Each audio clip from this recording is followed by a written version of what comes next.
Salut, c'est Hervé du site onaqu'unevie.com.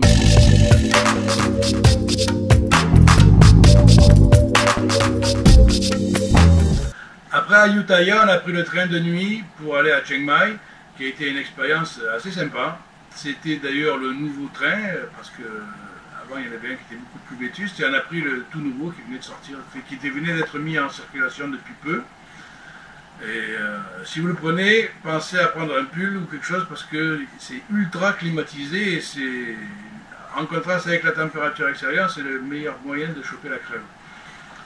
Et sinon, il m'est arrivé un truc assez désagréable, c'est que je me suis fait dérober 20 000 bahts dans ma banane, donc je ne sais pas où ça s'est passé exactement, sauf que je sais que ça a été entre le train de nuit et un jour ou deux après mon arrivée à Chiang Mai, donc je ne sais pas où c'était, mais ça a alourdi sincèrement le budget de mes vacances, et ça m'a aussi pas mal foutu les boules. Disons, sinon, à part ça, on était au Mani Guest House, dans la vieille ville de Chiang Mai, et c'est là où on a rencontré une nana super sympa qui travaille dans à l'accueil et qui vous propose des excursions, tout ça, et qui nous a fait faire des excursions vraiment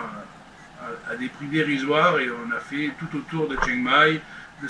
le sanctuaire des éléphants, un trek dans la jungle avec les carènes, une soirée de boxe thaï et une visite sur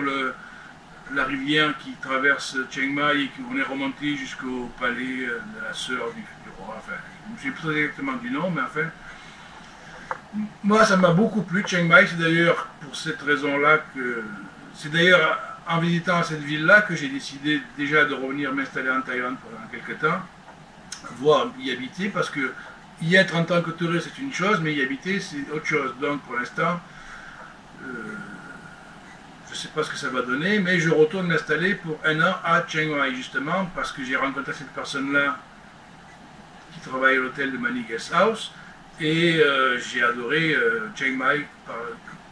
plus que tout le reste de la Thaïlande, même si j'ai aimé partout sauf Krabi.